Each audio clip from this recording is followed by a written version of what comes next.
It's my job to take science to the people, and that's what I've done. What makes New Mexico so unique is we are really arid. We don't get much rainfall. We're always in a drought. It's just how bad is the drought this year. This year, it's pretty severe.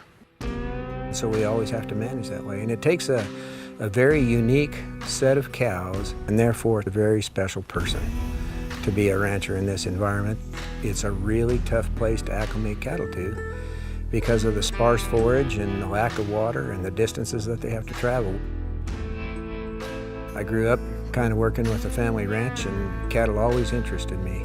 And so my practice leaned that way, and the more I got into preventative health care for cow-calf, well, the more I got involved with the beef industry and the better I liked it. And so the New Mexico Beef Quality Assurance Program started in the late 90s. And as a veterinary practitioner, I became interested in it because I went to a seminar where they discussed the principles of BQA. And so once I started looking into it and learning about the BQA program, it changed the way I practiced medicine a great deal. And because of that, that's what I took to my clients. I wanted to get them to understand why we have to do things differently. And the New Mexico Beef Council would ask that I'd come do some BQA trainings long before I ever joined the university, and so I did. I'd take some time out of my practice to go do BQA trainings because I thought it was an important enough subject that we should all be invested in. In my opinion, cow-calf producers have a window into influencing the health of especially calves that nobody else in the industry has. We want to do absolutely everything we can to make sure what we try to do is immunize as many as possible. That's always our goal. It's not just vaccinate, but immunize. We want to separate them by at least 4 inches, which really is about a hand's width, because we want that opportunity for every bit of that vaccine to be absorbed correctly.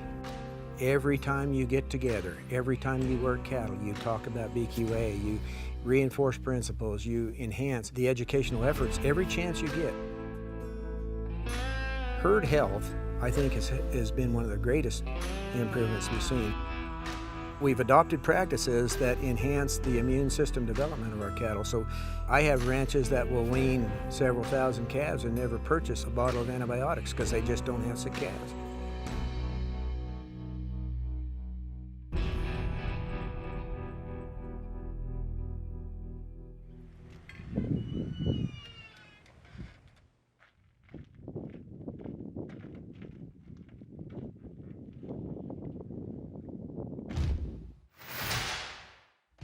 In New Mexico, we have such a diverse population. Hispanics, Native Americans, multi-generational ranchers to first-generation ranchers. And reaching such a diverse population, it does create kind of a unique experience because connectivity is not very good. And so the vast majority of our trainings have always been face-to-face because people don't do online stuff. Our program evolved to where we really tried to focus on face-to-face trainings and doing a lot of them. And that's what we have done. The question is when's the best time to vaccinate a bred cow to help that colostrum? So the ideal time to vaccinate a bred cow is about a month to 6 weeks before she calves. So what we want to do is immunize them before that occurs. So we want their antibody level to be the highest. So for me, what I've enjoyed most about my career is the opportunity to help somebody and they see results. And the fact that they trust me to such a high degree, and that means I do not take that lightly.